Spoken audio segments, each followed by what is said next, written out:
Alberto de Lacerda was Professor Emeritus of Poetics and Comparative Literature at Boston University from 1972 to 1996.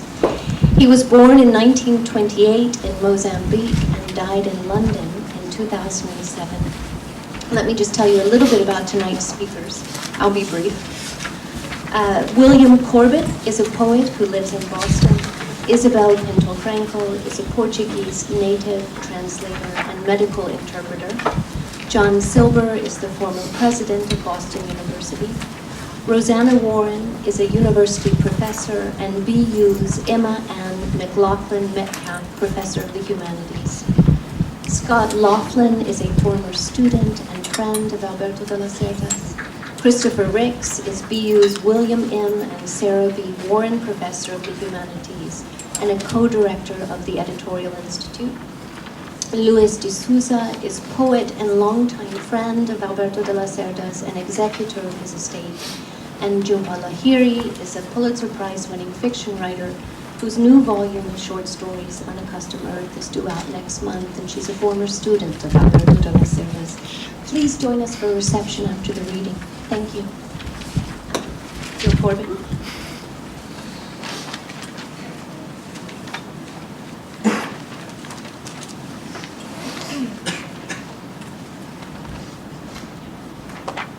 Não pérolas caindo em vasos de ouro, as tuas lágrimas, anónimas, desaparecendo, no vazio, no total desconhecido. Tudo desde sempre te precipitou para esse vale sem fundo, sem sopé, para o que não existe ainda. E a Chateau, 1 de julho, 90.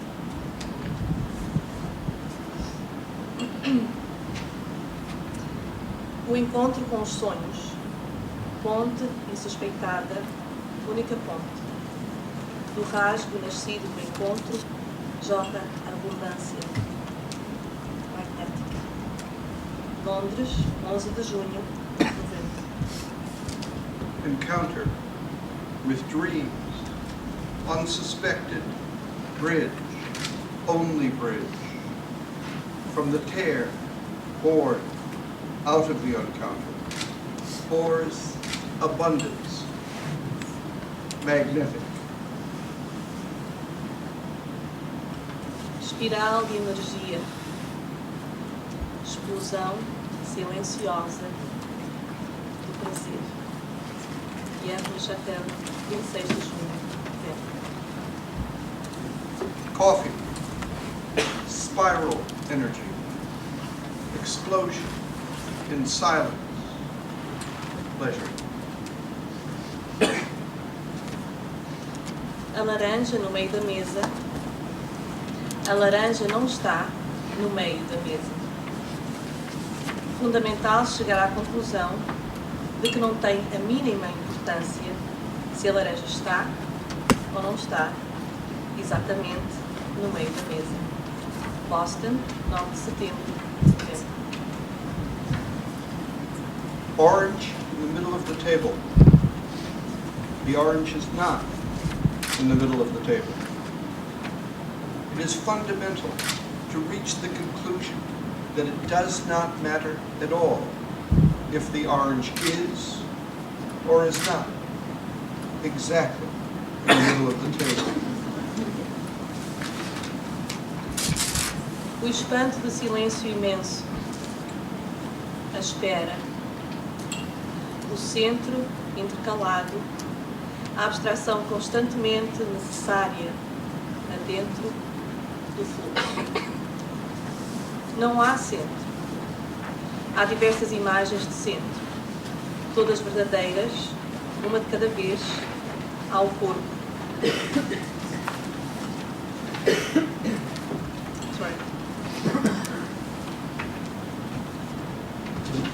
Por toda a humanidade inacabadas. I wasn't sorry. Can you read the English? Amazement, immense silence, waiting, center in between, constant, necessary, abstraction into the flow. There is no center. There are several images of the center, all real, one at a time. There's the body, at times more abstract than the rest. There is a feeling of a center, with other things, living and not finished by the whole human eternity. O gesto subtraído não se sabe bem por que motivo, mas entretanto, algures, a flor foi atingindo, sem que ninguém avise, a plenitude da sua luz. E Evlos até 21 de julho de 90. The subtracted gesture, no one knows exactly why, but in the meanwhile, somewhere, the flower slowly reached, without being seen, the plenitude of its light. Silence. Master. The Supreme Master. Silêncio, mestre. O mestre supremo. Yad Neuchâtel, 7 de julho de 90.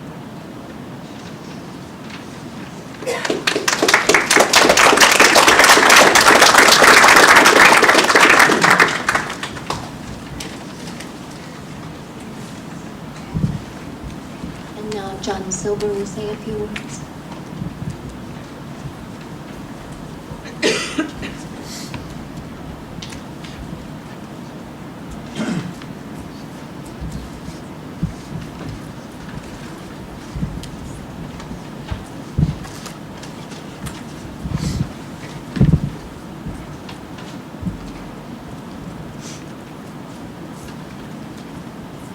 Alberto de Lacerda and I met about 45 years ago at the University of Texas.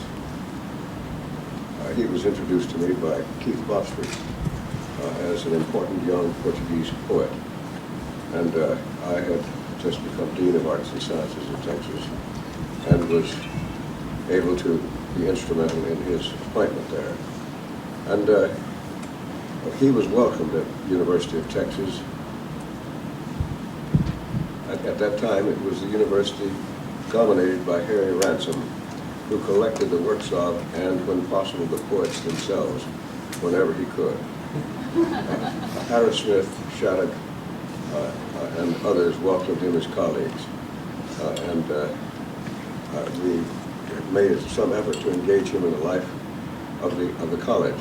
Keith Botsford, for example, used him in a 5-hour course to fill the requirement of English and political science at the same time, which were legislative requirements in the state of Texas. And this was a way that we could conflate those assignments and get something else done besides studying the history and civics of Texas. He was a great contributor to this, strange, exotic, and wonderful. He was a very quiet, gentle, and totally unassuming person. When you met him, you would have no reason to think that he was necessarily anybody, although he was always some very important person. But although he was unassuming, he was always intensely observant. He spoke well, but he spoke very, very rarely in large groups. He was voluble, however, in groups of 3 or 4, or better, fewer. And I think at his most expressive in a tete-a-tete. He loved to gossip, but it was not of the snide, hurtful, nasty kind. It was rather a delightful report of the foibles of his friends and acquaintances, as reported in the manner of Cyrano in his Saturday Review of Things, when he spoke to Roxanne.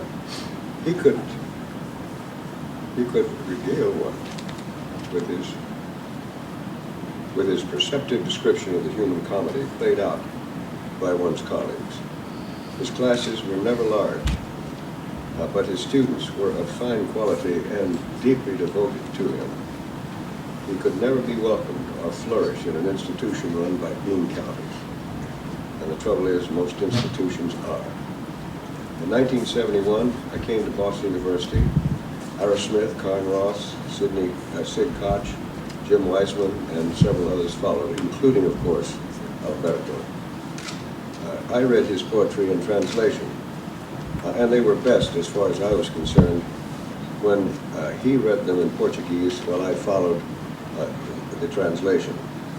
It sort of gave me a sense of what it sounded like at the same time that I understood what he was saying, although it was far from perfect.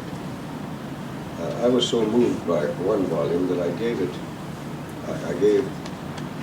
an inscribed copy to Humberto Cardinal Medeiros. Medeiros, of course, being Portuguese.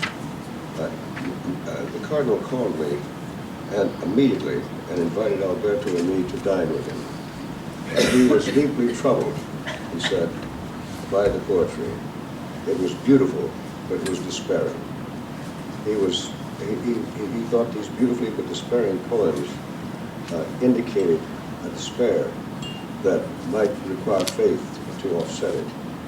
And he was sufficiently concerned for this young poet to want to contribute, if he could, to his faith that might relieve this despair. In the Cardinal, we had come to know a prince of the church who was in fact a dedicated priest, and in our opinion, at least akin to a saint. Unfortunately, although Alberto was touched by his concern and I was surprised by the immediacy of his response, we procrastinated, and unfortunately the Cardinal died shortly thereafter following heart surgery, so we never had that meeting. About 25 years ago, after a terrible ice storm, Alberto fell and broke his shoulder blade. He was told that he would never regain the use of his left arm. He called Professor Rosenstein-Rodin, a friend of his, for advice, and Rosenstein-Rodin called me. I put Alberto in the care of Dr. Robert Leach, who was the orthopedic surgeon for the Celtics. I figured a man who could repair the shoulders of the Celtics could repair anybody. And sure enough, he could. He repaired the fractured shoulder blade, and Alberto regained the full use of his left arm. When I ran for governor, I decided to address the Hispanics and the Portuguese and the Italians in their own language. So I dictated a 30-second spot, and I had friends coach me in Italian and in Spanish, but I could never do the Portuguese. So my spot was read by Alberto. Unfortunately, the person who was handling my media never broadcast it. And if it had been, I think the outcome of the election would have been different. But all I needed was 38,000 votes, and there are more than 38,000 Portuguese in the state. So it was a wasted effort, but it was wonderful the way Alberto took delight in pitching in to such an extraordinarily quotidian activity as campaigning for public office. After a trip to Lisbon, where Catherine and I fell under the spell of the fados, and especially the wonderful singer Amalia, we returned to ask Alberto about the fados, and we just happened to mention that we had seen a singer called Amalia. He then set off on a series of reminiscences about Amalia, whom he knew very well. He knew her both in London and in Portugal. He and she also would get together, he said, and gossip about all the things that they cared about, but in that loving, affectionate critique and assessment. I never heard him gossip. He gossiped all the time, but I never heard him gossip in a way that was either disloyal or a breach of trust. I'm sure occasionally that he probably discussed my foibles, but I never had a feeling that I need worry about whether he was a friend of mine or whether he was a true friend. That was not the way He did. His gossip was the data that by which he developed an understanding of life, it seemed to me, and which became the substance of his poetry. These were just insights as he worked his way through existence. And as all of you know, he was an extremely perceptive art critic. An essay he did in the Bostonian on Matisse was one of the finest things I've seen on the subject. And he just whipped it off as a kind of offhand gesture. Alberto, no matter what his salary, lived in seeming poverty, but without complaint and grateful for every gesture of friendship. In my opinion, never appreciated as he should have been. After his retirement to London, I saw him every time I was there, and we would always spend an evening together. He carried on creatively and courageously, although his last years, I'm sure, were quite lonely and difficult. He never complained, but accepted his fate with an extraordinary nobility. I'm sure he will live in his poetry and in the growing appreciation of it. He will gain posthumously the recognition and the wide respect that he so richly deserved throughout his life.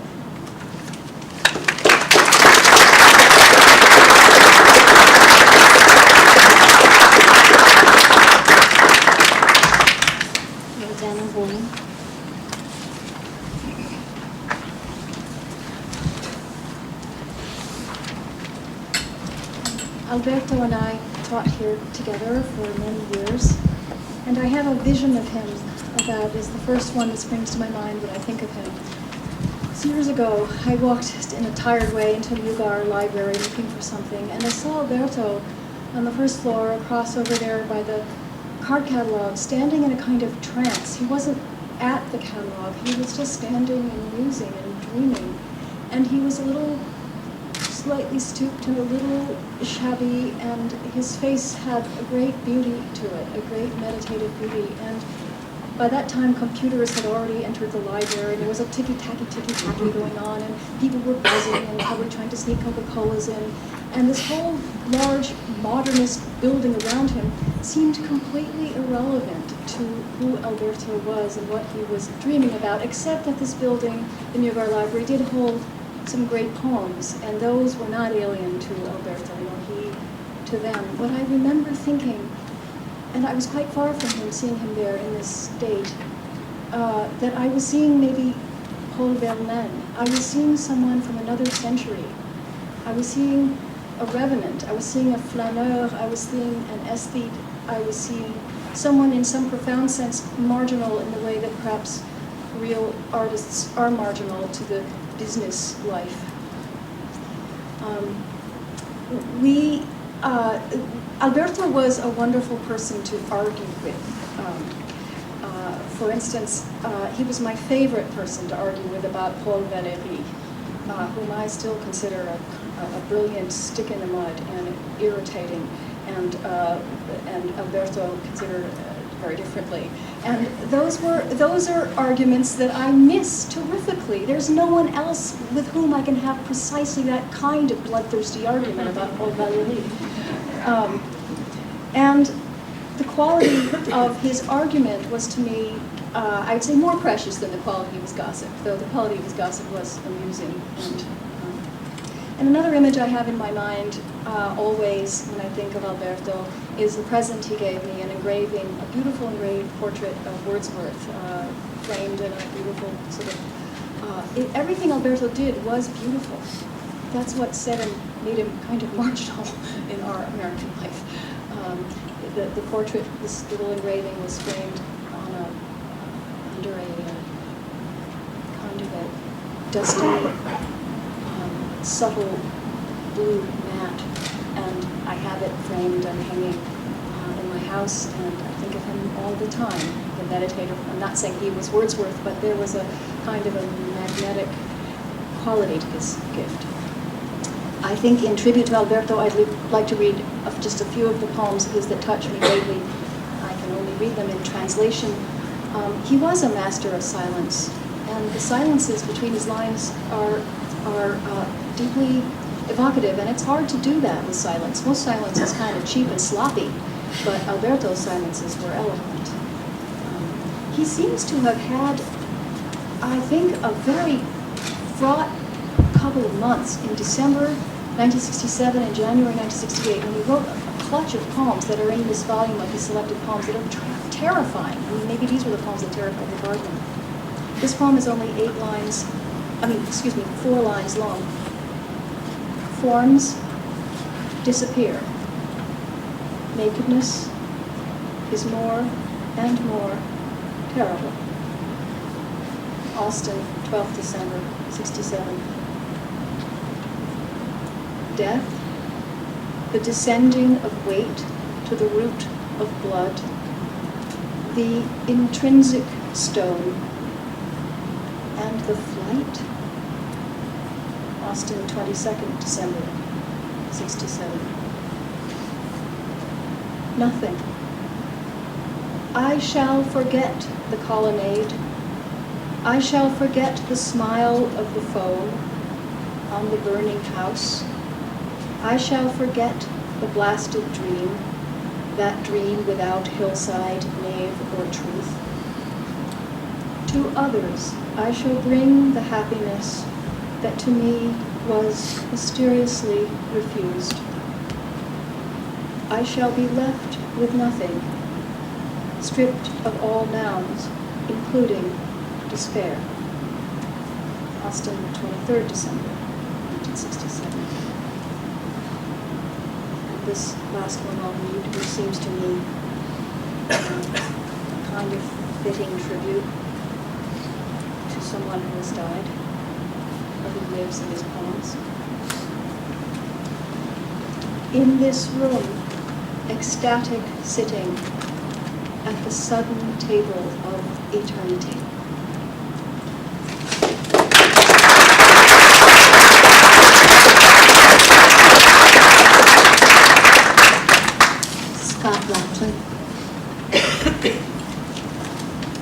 Hi. Picking up on sort of images of Alberto. I was Alberto's student in 1991 at the next building here. I actually went there today to find the classroom, and I couldn't find it. I don't know if it's been refurbished, but I walked into the class, and there was this guy sitting there. He had a wisp of gray hair and this amazing nose, and his eyes sort of went up. And he was just sitting there like this. And it was intimidating, I would say. And we were all sort of just sitting down, and it was quiet, and there was the sound of a chair moving along the floor or something like that. And then someone sat somewhere, and Alberto would say, no, you cannot sit there. And I have to see all of you. So, and there were these two pillars like this. So we all ended up at these weird angles, according to how Alberto could see us. So it was very important that he could see every one of us. And this was a wonderful class he taught. It was poetry from Baudelaire through surrealism. And it was amazing to sit at the table with Alberto. There were probably 10 of us in the class. And I think the thing that was unique about Alberto as a teacher was that he was a poet. And he wasn't an academic, ultimately. So in poetry, as we all know, there is some mysterious center that always exists. And Alberto was respectful of that center. And instead of probing and trying to dissect that center of the poem, he sort of allowed it to exist. And his questions would sort of address this mystery. So one thing I have, I'll talk to you a little bit about my relationship, but I have over 100 letters from Alberto, and I'm going to read from 2 of them where he's sort of talking about this mystery and what this mystery meant to him. So Alberto was also a very open professor. He said, if any of you wants to have coffee, I would love to have coffee. So I actually was sitting in one of the places just north of Warren Towers, and I saw Alberto. He had a limp, and he was limping along. He was alone. He had a plastic bag, which he famously always carried, and he had a pen. If any of you know, he always had this kind of stationery. And I was sitting with my girlfriend at the time, and I said, oh, there's Alberto, should I go? Or I don't remember if I called him Mr. Lacerda, probably. there he is, should I go talk to him? She said, go, go, go. So I ran up to him and I said, Alberto, oh, you gave me a fright. So, but that moment I think was the beginning of our friendship. And he said, well, why don't we have coffee at 9 a.m. on Friday? And I thought, oh my gosh, how am I going to get up? I'm a student, right? Friday at 9 a.m. I don't take classes on Friday. But of course, for Alberto's time and company, I would get up and go see him.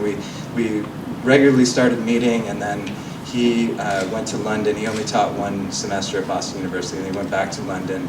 And I moved to France and visited him in London, and our friendship just grew and grew. And I visited him many times in London, and then he'd come here, and I moved to New York, and I'd come back to Boston. And anyway, so our friendship was, to say, to come to a college, to make a decision to come to a college, and then to have someone enter your life who profoundly changes it because of this one decision one makes, it's an amazing thing, and it's a gift that I can't express. What Alberto's given to me is so rich and so much, and it's wonderful. So I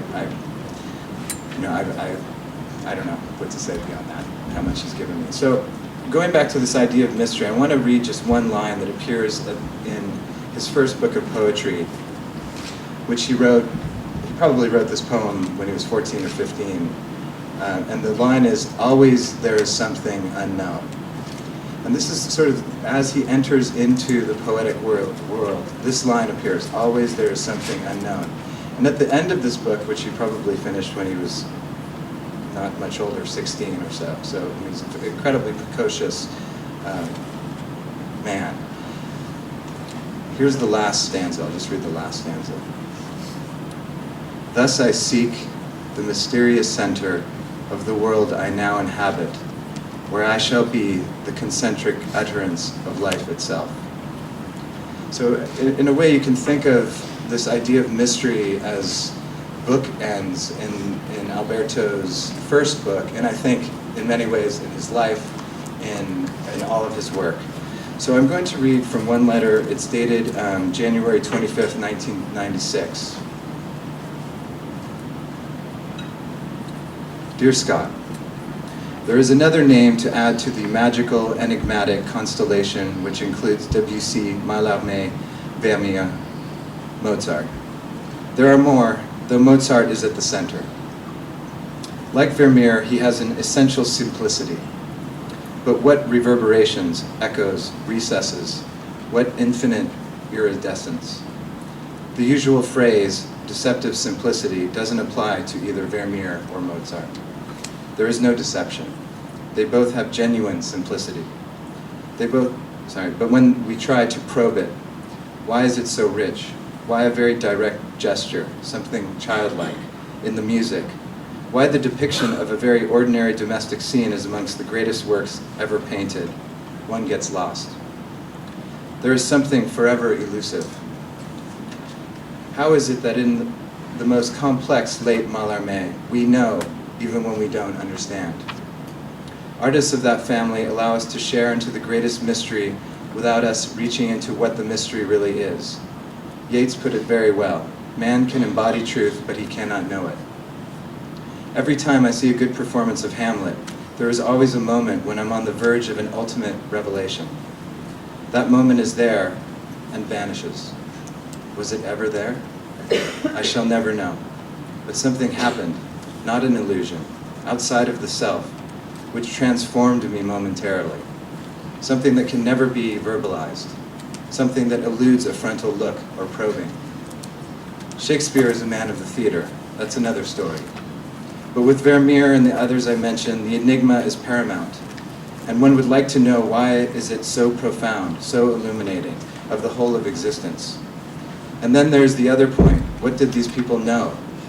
Mozart gives hints in his letters that he knew, sometimes, what he is about or as a creator. But is that possible, to be Mozart and to know what that means? I think it would be too overwhelming. I think Mozart is the greatest man who ever lived.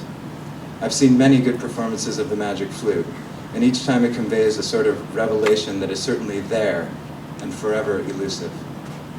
Did he realize what he knew? Is it humanly possible?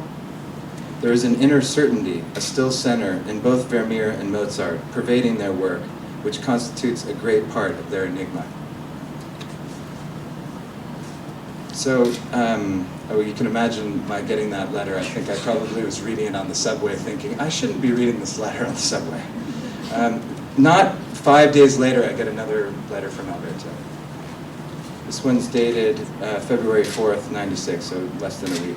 So there's no way that I could have sent a letter responding to this letter. It's something that he was thinking about and he wanted to follow up. Dear Scott, I'm the first to see that it is bizarre putting together Mozart and Vermeer and Mallarmé. And at the same time, talk of simplicity. All very daring of me and dangerous. I think you guessed what I mean, and of course you know that Mallarmé has no simplicity whatsoever. And of course the simplicity of Mozart is a very complicated matter. One uses the term lacking a better one. By simplicity one means his immediacy, his directness, his transparency.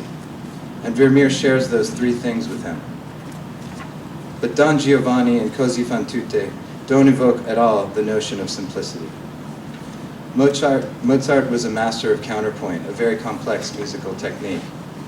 What I tried to say, clumsily alas, is that there is a rare type of artist who conveys with inexplicable immediacy an intimation of some ultimate mystery.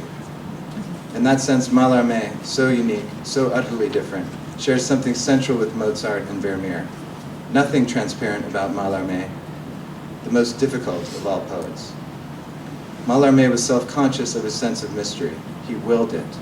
Vermeer and Mozart seem innocent about it. That's the enigma. Did they know what they are making us know, though we only perceive it subliminally? Thank you.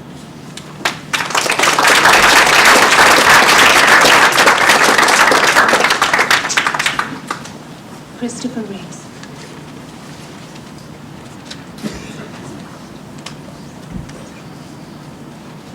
I bring from London the greetings of two friends of Alberto de Lacerda of 40 years standing, the painter Paula Riga and the poet and translator Anthony Rudolph. They send their sympathetic affection on this occasion. And it's very apt given how much Alberto loved painting as well as poetry and the other arts. Shakespeare was not only the great creative genius, but also the creator of genius in others. And you'll remember Ezra Pound saying that the greatest criticism is a subsequent creation. I want to put Alberto back for a moment within the extraordinary constellation of poets that Boston University rightly boasted during his time here, and remind you of the way in which those poets have been so creatively grateful to Shakespeare. Rosanna Warren's poem Omelos, with its memory of Hamlet. Derek Walcott's poem Goats and Monkeys, with its memory of Othello.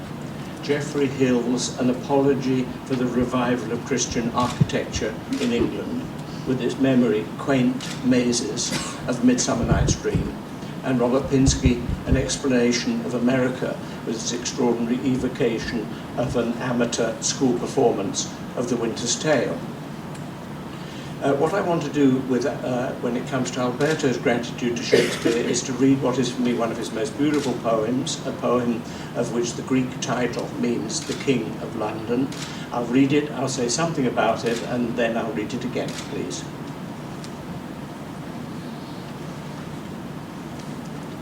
And also my free gladness, my weeping, my strength, my wonder. This is the land of the dream. My most silent, most difficult beloved friend, this is the river made of bombed houses, of beautiful, mysterious faces, of the Cockney vowels, the immense palaces, the sombre quay sides, very old wood, swarms of gentle people. These are the tears and also my joy, the grief of life finally accepted, my favorite form of inhabiting the world, my throne. River, city, this is my river. This city is mine. Into the beloved, the lover is transformed. My supreme, majestic, calm, Shakespearean forest, it embraces naturally everything. To this enchanted forest I came to be born when I was 23. Now he came, of course, not only to be born, but to die in London. I just want to remark on a few things about the poem. That beautiful feeling that you're in mid-conversation, and also my free. A beautiful feeling which often goes actually with people sounding a bit demented. Ezra Pound would start in mid-sentence as if he were already in a conversation with you, but this has a perfect equanimity, and also my free gladness. This is the land of the dream, where the dream has a capital D, which is ineffable. You cannot say dream so that it has a capital D, but the eye can do what the ear cannot there, and it is, of course, en route to A Midsummer Night's Dream. The way in which beloved friend remembers the most important thing about friendship being that it is reciprocated. I can love you and you not love me back, but I cannot be your friend unless you are my friend. And it says nothing to do with the intensity of affection and respect and love. It's to do with the fact that friendship unreciprocated is not friendship. And that the friendship of Alberto de Lacerda is clearly of great importance to many people in the room.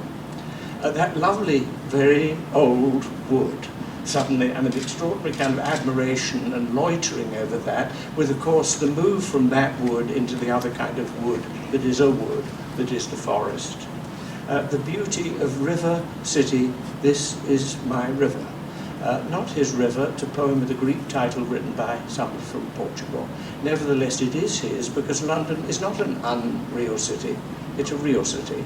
And the river is not just something that's squalid and romantic as it is in the wasteland, but something that is simply, beautifully down to earth, as only water can be.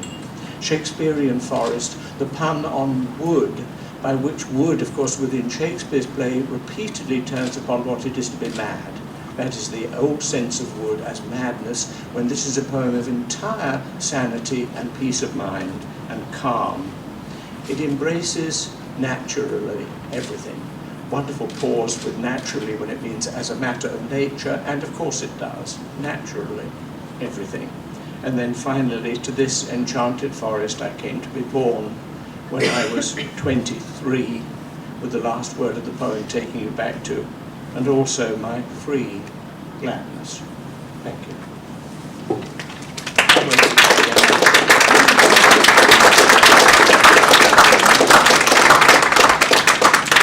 Louis de Souza.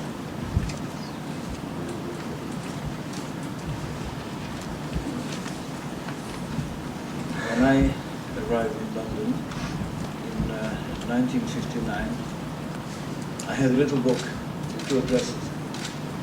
The first was the address of a club, a residential club where I was hoping to be staying. So I entered a telephone booth and I called the number, booked myself a room, walked to the end of the street, and realized I had left my book behind. I went back for it. It had vanished. In that book, second address, was the address of the poet, Alberto de Lacerda.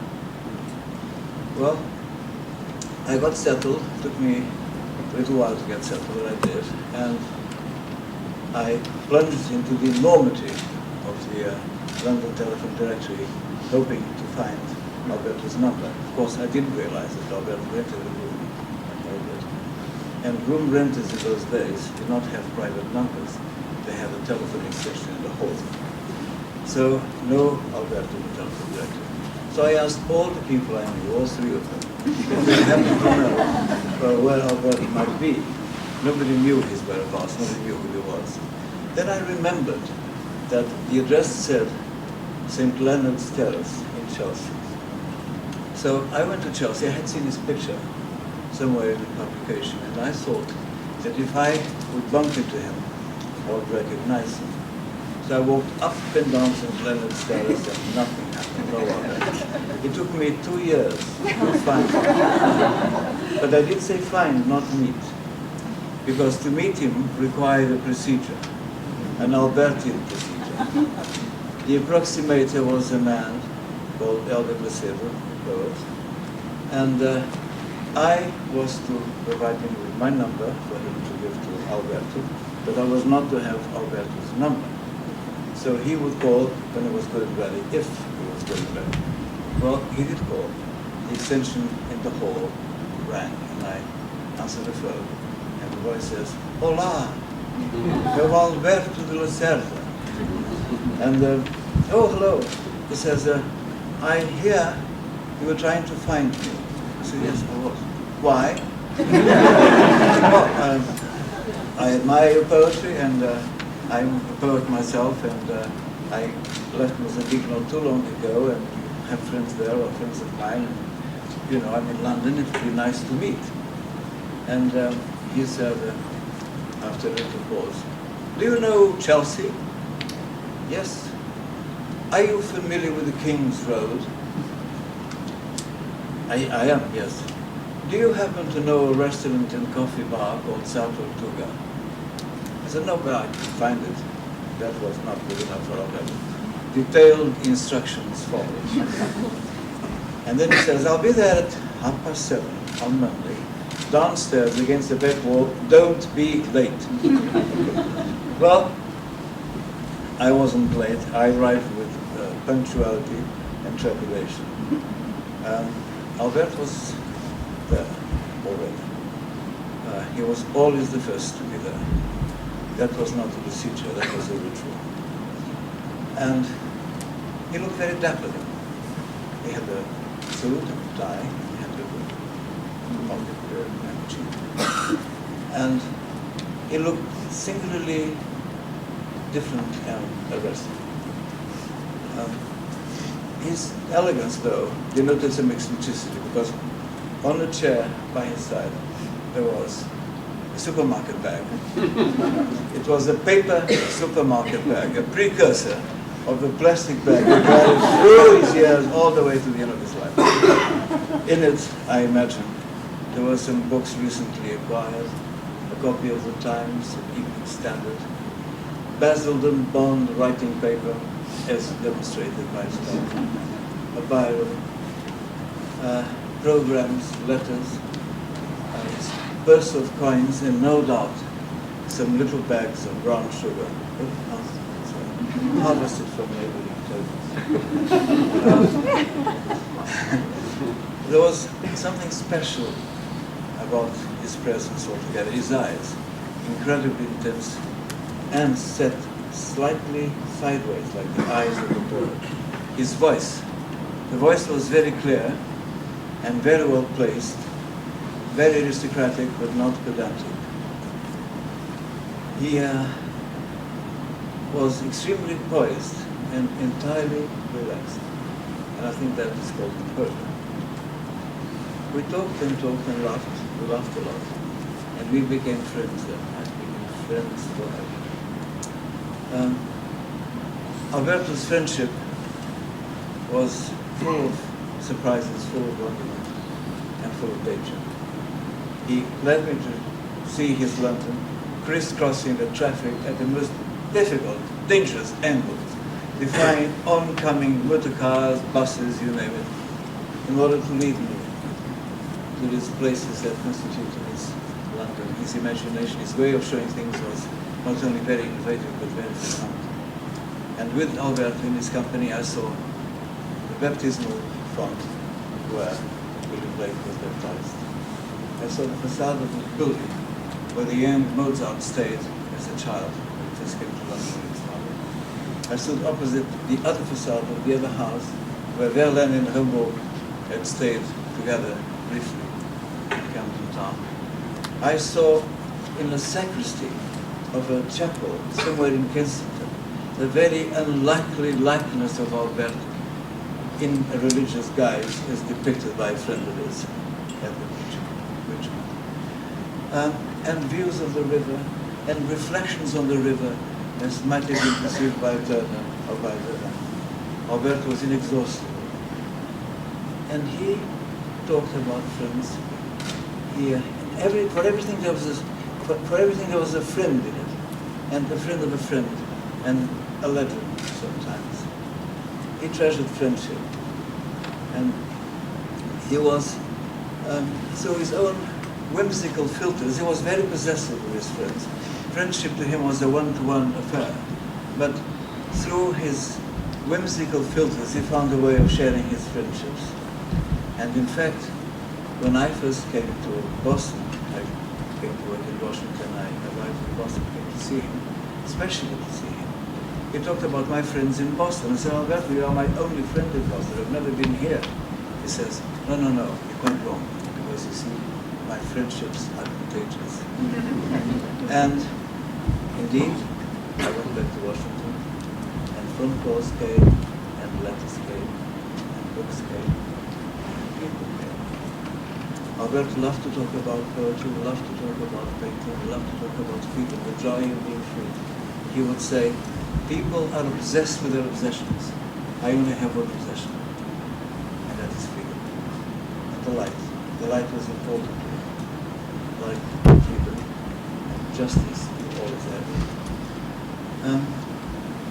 Albert died not too long ago, and his love of surprises culminated with the will in which he made me his sole heir and executive. Everything that he owned is now my things, as he called them, are now my things, but Alberto's things are too much of a world for one person. They belong to the world. For about 6 months, I've been talking to people, trying to find a way of housing that collection so that the world can share Alberto's world. And I'm doing well. I live in Cascais, which is a small town, not too far from Lisbon, just half an hour over the sea. It's a coastal town, beautiful town. And I hope that we'll be able to find a space, a nice little space, in the cultural center in Cascais, the Paulson's collection. And I want to make it as lively as possible. I hope you all come and visit and see and study his work and share his wonderful world and the quality of his taste. Albert, as I say, died in London, in Chelsea, and is buried in Chelsea. He's buried in a cemetery where it's a Crown Park, only 60 people a year are buried there. And it's going to have a tombstone. And the tombstone, I hope I can say this, will have simply Albert poet. 1948, the father himself. And then one poem is, which he thought probably correctly was the shortest poem in the Portuguese language. One line, one word, very easy.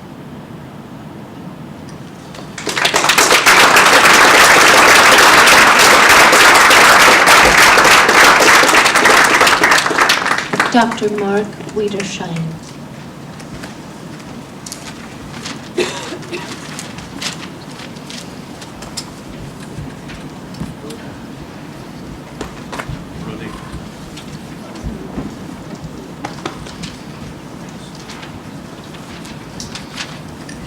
When I heard there was going to be a memorial for Alberto, I said, I've got to show up to this. A close friend of mine, Tino Villanueva, is Tino here tonight? Tino and I have really renewed our friendship. We started many years ago, and every time we have dinner, we tell Alberto anecdotes. I'm going to be very brief. I first met Alberto in the 1970s. I'm not sure if it was 74 or 75. A friend of mine who was in the audience said, where should I go to school to finish up? And I said, why don't you go to Boston University? And she met up with Alberto and brought some of my translations of Rimbaud to him. And he said, I'd like to meet this guy. And less than 2 years later, I was living in Boston again, going to University Professors Program, which I finally received my doctorate from in 1979. Alberto was my advisor. My feeling is that if Alberto were here tonight, he'd denounce us all, probably, for holding a memorial in the first place. But this is a man whose gist, he was always getting after me for using the word gist, because I was a Pound fanatic.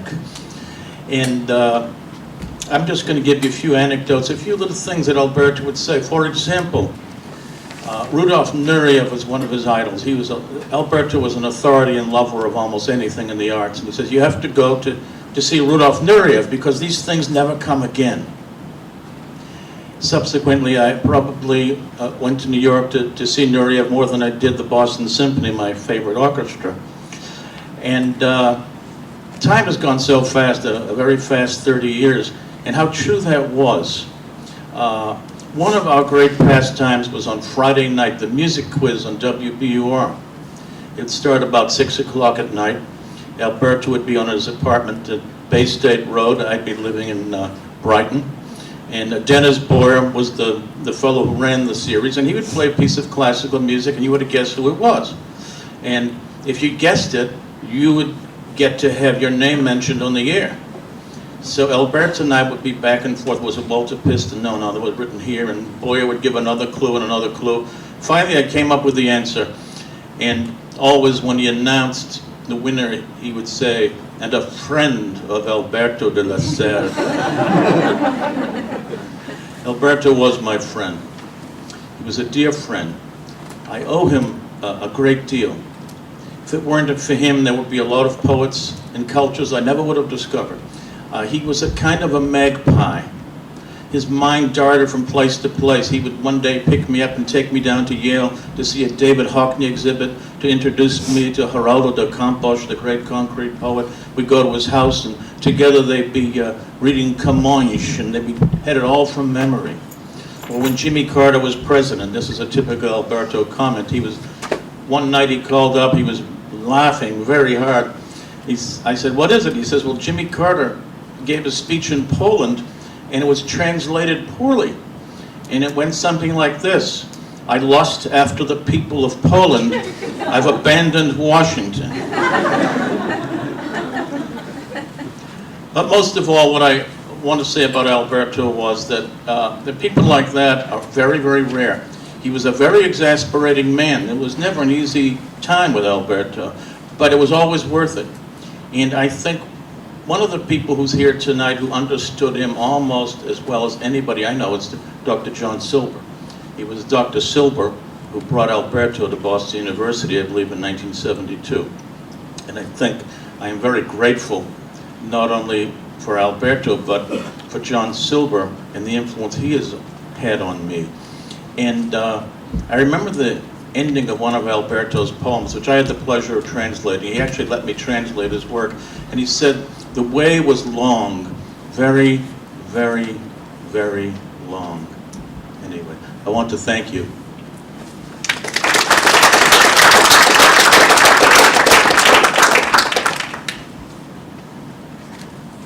Jhumpa Lahiri will be our last speaker.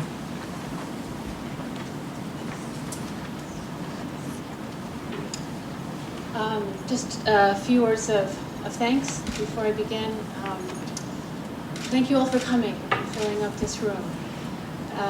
Thank you especially to the people sitting up front and everyone who came up to speak and share and read.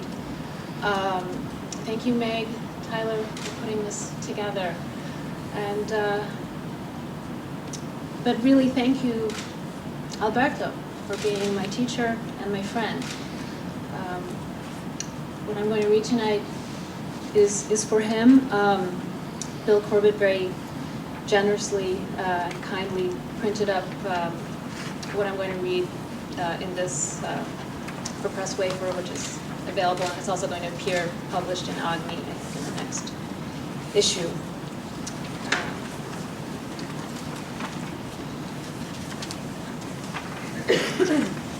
1993. It was an afternoon seminar at Boston University, Tuesdays from 3 to 6. There were 3 of us in the room. Alberto was the professor. I was the only student, and a Spanish PhD candidate named Carlos was the auditor. We clustered like characters in a Beckett play at one end of a long, otherwise empty table in a narrow room overlooking the trolley tracks on Commonwealth Avenue. By the end of the semester, the 3 of us had not only become friends, but a makeshift family, a father and 2 children. On the first day of class, Alberto slid a blank sheet of paper toward me and asked that I write my name. I did so, taking up as much space as I could justify, conscious that my name would be the only mark. "So big," he remarked, taken aback, when I returned the sheet to him. And, after I apologized, declared on second thought, "I like your largesse." The class was devoted to one of Alberto's maestros and fellow countrymen, Fernando Pessoa, a poet centrally preoccupied with fragmentation, mystery, and silence. There was no syllabus, no books to buy. The translation Alberto wanted us to read was not in print. He distributed stacks of photocopies, forbidding us to mark them, but which, ultimately, he never asked us to return. After the first class, in my diary, I wrote, "His is a face on which I notice and wish to record every detail." In the course of talking about Pessoa, Alberto also talked about Baudelaire, Whitman, Horace, Plato, Portuguese explorers, occult philosophy, the myth of King Sebastian, Lorca, Rilke. His mind teemed with associations, quotations. While he quoted others, I quoted him. An excerpt from my notebook reads, "The poem is a scenario for other people to act, a project for something that will happen, eternally unfinished." I had to write 2 papers, take 1 exam. The comments on the papers were scant, but it was clear from his markings that not a word had passed his notice. For formality's sake, he gave the papers a grade. The more significant appraisal was delivered in person. He held office hours at 735 Commonwealth Avenue, a building not affiliated with any department at BU. It was a self-service pizza place that sold slices on paper plates, but Alberto referred to it as a café. His use of the word helped me to imagine that the tables were topped with marble and not formica, that it might be off some old square in Lisbon that we were seeing. After the semester ended, this was where we continued now and again to meet.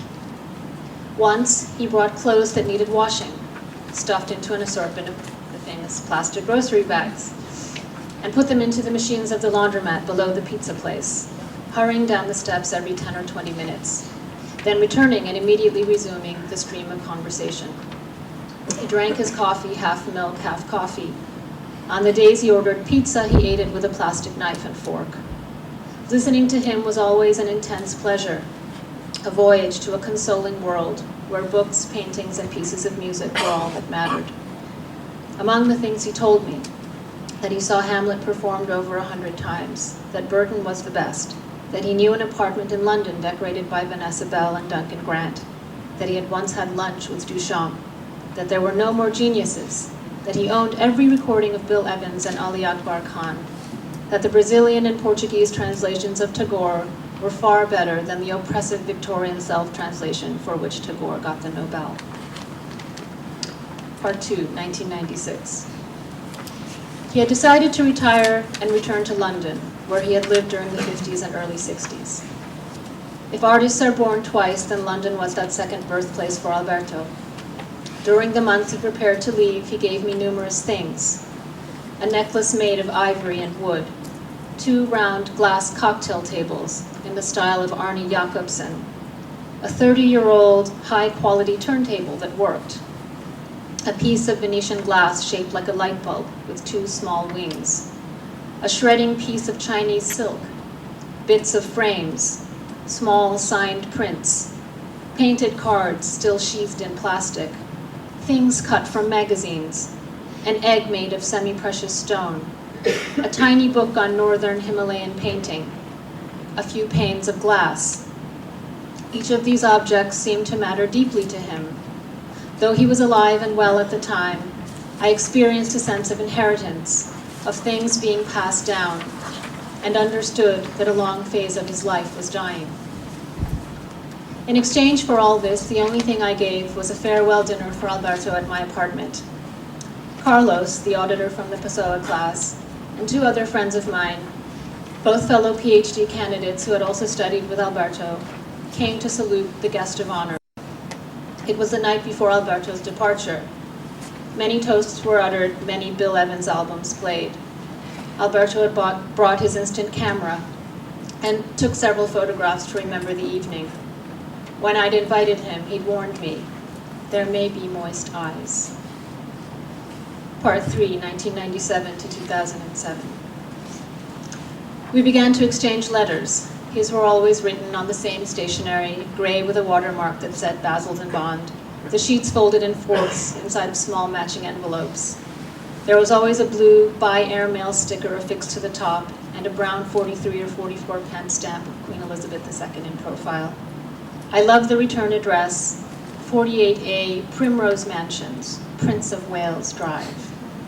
He wrote with a black ballpoint pen, crossed his T's very high, used a lot of M dashes. Some of the letters were as urgent as telegrams, a mere 3 or 4 sentences. Others were several pages front and back. When I did not reply promptly, he was quick to chide. He sounded happy to be in London again. Quote, in spite of the horrible damage, unquote, he wrote, inflicted by the Thatcher woman. He complained that there was hardly any Shakespeare, or for that matter, any plays worth seeing on the London stage. In London, he turned 70. I saw him twice more. In June 1997, we met at the National Gallery. I was instructed to meet him in the basement cafe of the old building. He seemed less burdened than he'd been in Boston, reinvigorated. In the gallery, we went to look at a triptych called Crivelli's Garden by the Portuguese painter Paula Rigo, who happened to be his friend. After looking at it together for a long time, he pointed out something I'd missed, his likeness painted onto the canvas. In the bookshop before leaving, he bought me a monograph of Piero della Francesca. Then we walked over to Cecil Court, where we met up with my sister, and Alberto and I posed arm in arm for a picture. 2 years later, I was in London to participate in a literary panel at the Royal Festival Hall. I had not been on many panels and felt nervous.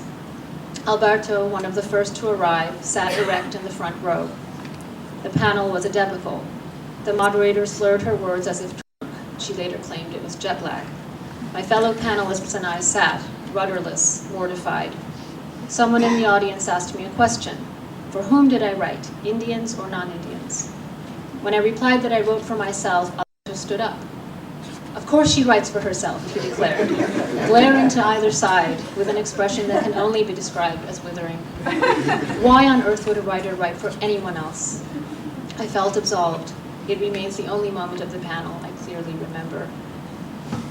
The night before I left London, Alberto invited me and another Alberto, my then boyfriend and now husband, out to dinner.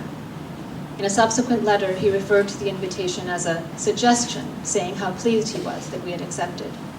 It was a Sunday evening, the 4th of July. We met first for cocktails in the bar of a fancy hotel.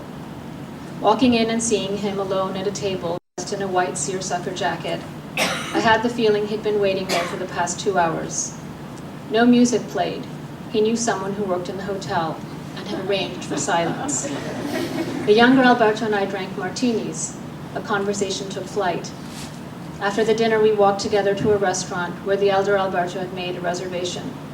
We crossed over a footbridge to a desolate part of South London. It was a chilly summer evening and we were wearing raincoats. The restaurant was full, the tables close together, the food simple Italian. We drank a lot of the house wine and grew hoarse from talking.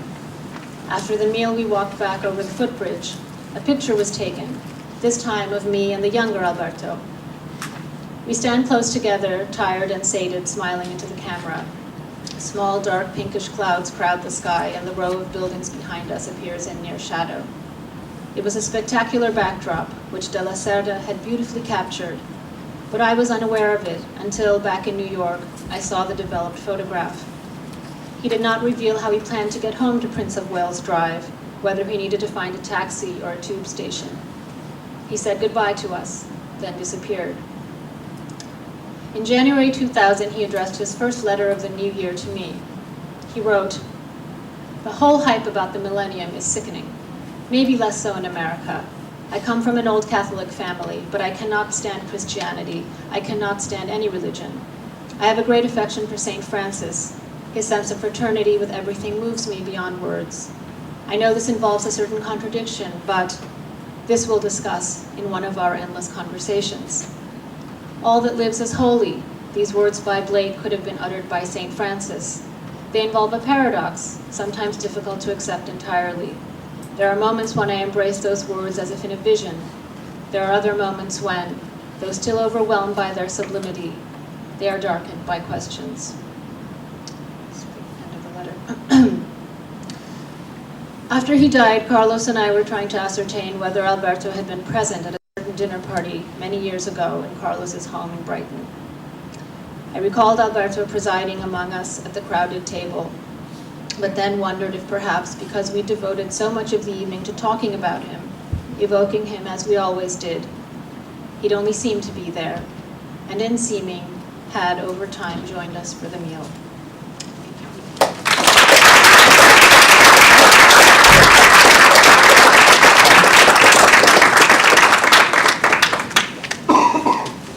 Thank you very much for coming, and I hope you'll join us for wine, and there are free copies of several poetry journals for the taking. Thank you.